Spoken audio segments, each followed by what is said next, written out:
आज हम बात करेंगे उन तमाम अफवाहों और झूठी खबरों और वायरल हो रही सोशल मीडिया क्लिप्स के बारे में जो भारत और पाकिस्तान के बीच मौजूदा स्थिति को लेकर फैलाई जा रही हैं। इन दिनों सोशल मीडिया, यूट्यूब और यहाँ तक कि कुछ बड़े बड़े शिक्षकों और पब्लिक फिगर्स द्वारा ऐसी बातें फैलाई जा रही हैं जिनका वास्तविकता से कोई लेना देना नहीं है। कहा जा रहा है, अब जैसे अपनी जो पहली न्यूज़ आई वो ये कहा जा रहा था कि कहीं भारत ने पाकिस्तान का जो JF-17 थंडर फाइटर प्लेन है उसको मार गिराया है। कुछ लोगों का तो यहाँ तक ये तक कहना था कि F-16 भी गिराया गया है और वो फाइटर जेट अब भारत के कब्ज़े में भी है।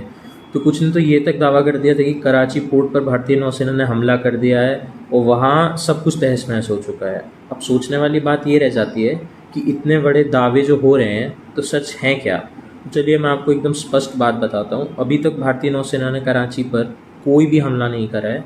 सोशल मीडिया पर जो वीडियो वायरल हो रहे हैं वो सारे पुराने हैं। किसी चीज़ में आपका गाज़ा की पुरानी फुटेज का यूज़ करा जा रहा है 2020 में जो हुआ था, और कुछ जगह आपका युद्ध क्षेत्रीय तस्वीरों या फिर दूसरे तरीके से कुछ भी करके आपको घुमा फिरा के भ्रमित करने की कोशिश करी जा रही है।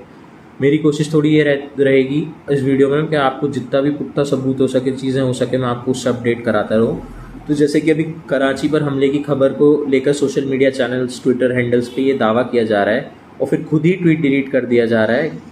ऐसे स्पष्टीकरण दिए बना किसी और के मुद्दे पर चले गए हैं। भारत सरकार की ओर से अब कोई तो अधिकारी बयान नहीं आया है कि ना कोई ऐसा हमला हुआ है ना कुछ, तो हम इस बात को अभी कैसे मान सकते हैं? और इस दौरान आप ये भी देखेंगे कि कई बड़े पत्रकार ने ये भी साफ कर दिया है कि कराची पर कोई कार्रवाई नहीं हुई है। हाँ, भारतीय नौसेना ज़रूर वेस्ट कोस्ट और अरब सागर में ऑपरेशन पर है और उसके अलावा वो किसी भी खतरे का जवाब देने के लिए तैयार भी है।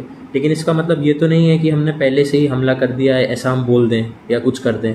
असल समस्या तो ये है कि जब लोगों को बिना पुष्टि के खबरें फैलाते हैं तो भारत की अंतर्राष्ट्रीयता और उसकी क्रेडिबिलिटी पर बहुत फ़र्क पड़ता है। कोई विदेशी मीडिया अगर भारत के बारे में जानकारी लेना चाहे तो वो सबसे पहले हमारे सोशल मीडिया या सोर्सेज पे जाएगा। अब वहाँ पे ही हम लोग झूठ फैला रहे होंगे तो हमारी क्रेडिबिलिटी क्या रह जाएगी? तो दूसरी बड़ी जगह अफवाह फैलाई गई कि पाकिस्तान के DGI SPR को एक वीडियो जिसमें कहा गया है कि 2 JF-17 विमान जो हैं वो आपके वो गिरा दिए गए हैं। तो देखने में ये भी लगता है कि वो पूरी चीज़ें बनावटी हैं। वो अलग समझ में आता है कि वो AI की मदद से बनाया गया है, लेकिन अब AI की मदद से बना के भी जो गलत जानकारी फैला रहे हैं ये बहुत गलत चीज़ है। अब आप ज़रा खुद लॉजिक लगाइए कि कारगिल युद्ध के दौरान भी पाकिस्तान ने मरे हुए सैनिकों को स्वीकार नहीं किया था, तो आज के समय में वो खुद आकर बताएगा कि हमारे 2 फाइटर जेट गिर गए, वो भी वीडियो बनाकर। और इसी सब के बीच फिर एक ट्वीट सामने आता है जिसमें पाकिस्तान के इकोनॉमिक अफेयर डिवीज़न ने अंतर्राष्ट्रीय समुदाय से लोन मांगा है। अब उस ट्वीट में कहा गया है कि वॉर एस्केलेशन के कारण उनको भारी नुकसान हुआ है, इसलिए हम मदद की अपील करते हैं। अब या तो ये ट्वीट सच में किया गया है जो इनकी हताशा को दर्शाता है, या फिर शायद उनका अकाउंट हैक हो गया है, क्योंकि कोई भी देश ऐसे पब्लिकली आके ट्विटर पे या कहीं पे भी सोशल मीडिया पे ऐसे लोन नहीं मांगता है। अब इन्हीं सब के बीच हम बात करें भारत के S-400 मिसाइल डिफेंस सिस्टम की, जो कि हमने रशिया से ख़रीदा था।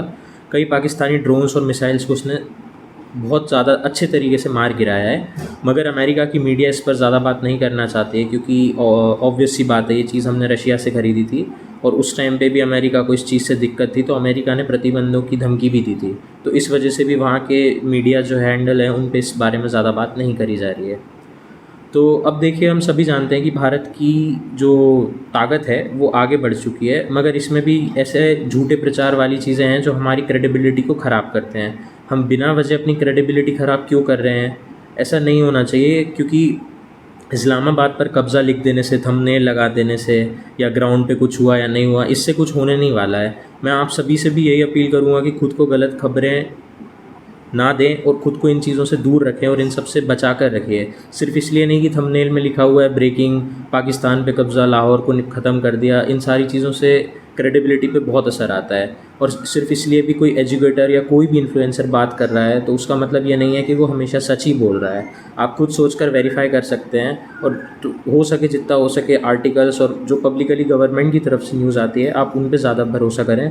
हमारे देश में कई आतंकवादियों को मार गिराया गया है, ये एक अच्छी बात है और ये सच बात भी है, मगर जब तक सरकार की ओर से कोई भी बयान नहीं आ जाता है तब तक किसी भी चीज़ को मान लेना सिर्फ एक उस चीज़ को स्पेकुलेट करना ही होगा। इसी तरह से हम हमारी क्रेडिबिलिटी और ज़िम्मेदारी को बनाए रख सकते हैं। और आखिर में मैं आप सभी से ये कहना चाहता हूँ कि समय सबसे ज़रूरी है, तो अपनी जो भी इन्फॉर्मेशन है उसको सही तरीके से रखें और आपको और भी आगे अच्छी इन्फॉर्मेशन हमारे थ्रू मिलती रहेगी। तो वीडियो देखने के लिए आपका बहुत बहुत शुक्रिया, धन्यवाद।